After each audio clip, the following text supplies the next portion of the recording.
All right, chapter 22. Gregor squinted into the ashy gray light and finally made out the nibblers.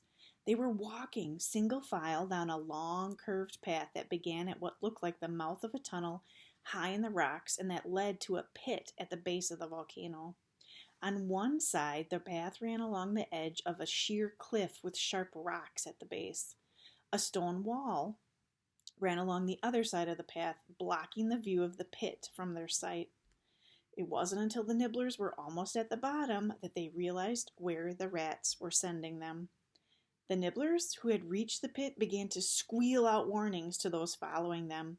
Gregor could see the alarms spreading up the path. Mice turned and tried to work their way back up, some literally crawling over the backs of the others to try to reach the tunnel at the top. A handful made it, only to be driven back by rats.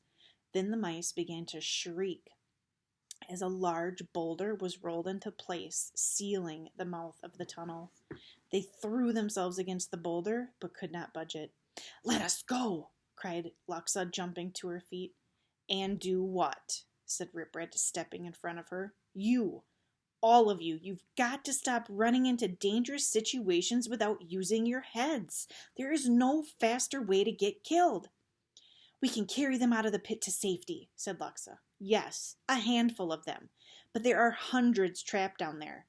Do you not think the rats might notice an airlift going on? And then what? We lose the one element we have in our favor. Surprise," said Ripred. "Then what do you want us to do?" demanded Luxa. "Wait for the volcano to smother them in lava?" "I want you to think about it a moment," snapped Ripred. "V is for volcano," Boots reminded everyone, "and Valentine." She poked Ripred on the haunch with her scepter. "Valentine." Ripred sighed. "Why are you here?" A gust of wind swept by, drawing everyone's attention. Oh great, the currents are starting up again, thought Gregor. If they became too strong, the bats wouldn't be able to navigate them.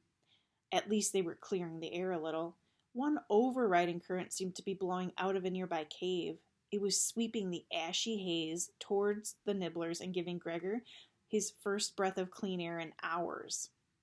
"Look, the nibblers are taking action," said Howard. The mice had overcome their initial panic and were organizing themselves to carry out an escape plan. They had begun to build a pyramid by bracing themselves along the far wall of the pit.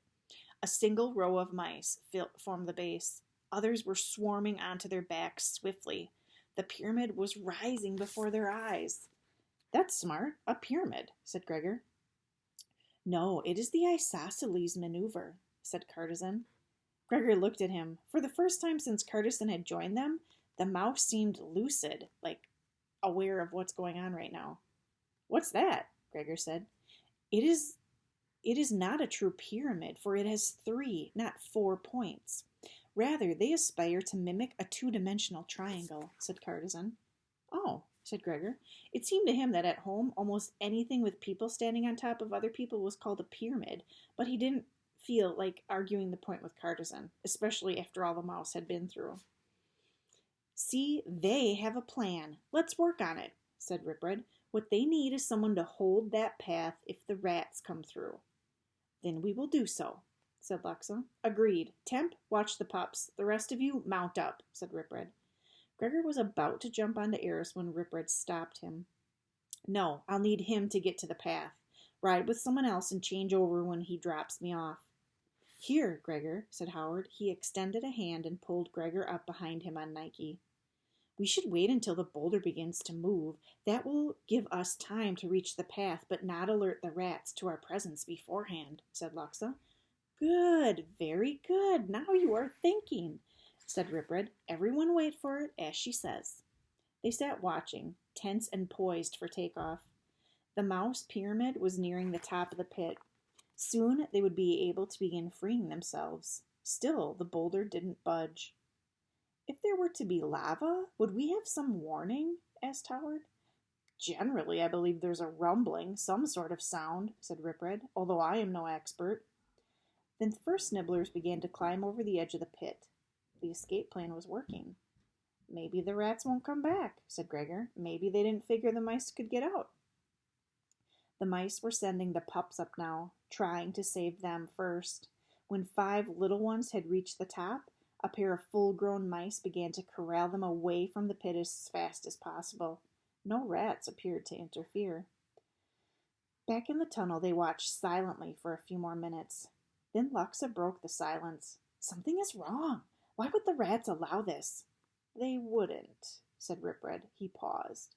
"Unless they were expecting something else to do their work for them."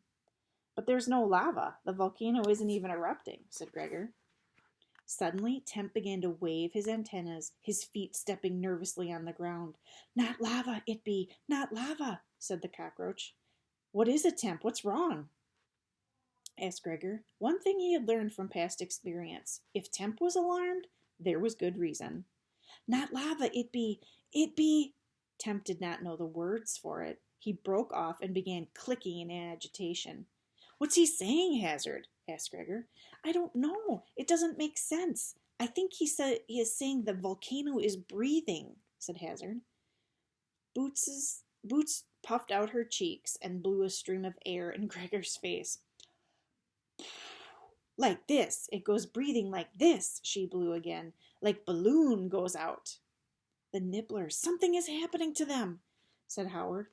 Gregor squinted to make out the scene in the distance. His eyes flew to the boulder first to see if the rats had pushed it aside, but it was still fixed in place. He scanned the mice. They looked okay. They looked fine. Then one mouse at the top of the pyramid fell, then another, then the entire pyramid disintegrated. Every last mouse in the pit had collapsed in a heap. But they weren't dead. He could see their bodies flailing around. Chaos broke out in the cave. "What is going on?" cried Gregor. "We must go!" cried Luxa. "Not go, you do, not go!" begged Temp. "Take flight, Aurora," insisted Luxa. Aurora seemed as eager to go as her bond. She extended her wings to take off. With lightning-fast speed, Ripred leaped at the pair, flipped Aurora onto her back, and threw himself across her body. Luxa, who was trapped under Aurora's shoulder, yelled at him furiously, but Ripred completely ignored her.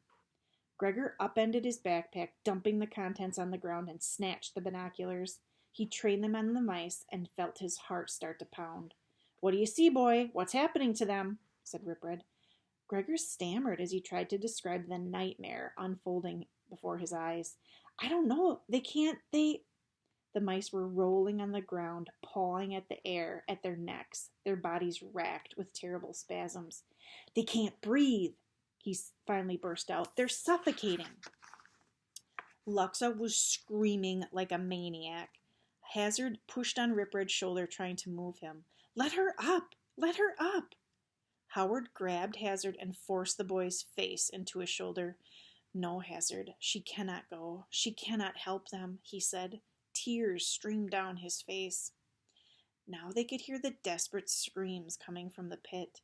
Cartizan limped to the cave opening and tried to fling himself into the air, to either catch a current to help the other nibblers, or simply kill himself. Gregor didn't know which, but Eris caught Cartizan before he fell. "It's poisonous gas," said Ripred. "It must be leaking from the volcano." "But I can't see it. I can't see anything," said Gregor. His hand shook as he tried to adjust the binoculars. "It has no color," said Howard. "Nor odor that I can detect," said Ripred, his nose twitching furiously. "Of course the wind carries it away from us." "Will you hold still?" he growled at Luxa. "Temp, are we in any jeopardy here?" "Heavy, the poison be, heavy," said Temp. "Then it's all settling in the pit," said Ripred grimly. When Gregor saw a pup, gasping to draw air, fall lifeless from its mother's back, he had to drop the binoculars. But now that the currents had cleared the air, the nibbler's agony was visible from the tunnel. They went into convulsions, teeth snapping on empty air, claws lashing out to battle an enemy they couldn't see. "Nike, can you shield Thalia's view?" said Howard. "She has seen too much." Nike enveloped Thalia in her wings. "Come here, Boots," said Gregor, scooping up his sister and laying his hand over her eyes to block the gruesome scene. Although it did not seem to be upsetting her, she wriggled to get free. "No, Grego, I want down," said Boots.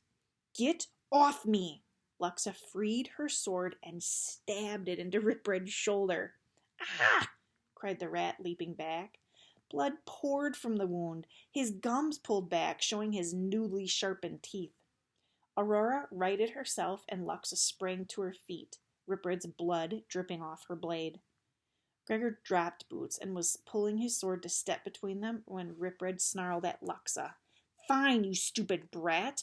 Fly right into it and get yourself killed! Shh, said Boots, putting her forefinger to her lips. You are too loud.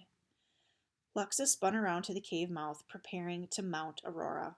Then Luxa saw the mice and froze, one hand clutching the fur at her bat's neck.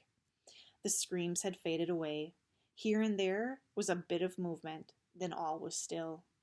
The only sound in the cave was Howard, weeping softly. Shh, said Boots, patting him. Shh, the mouses are sleeping.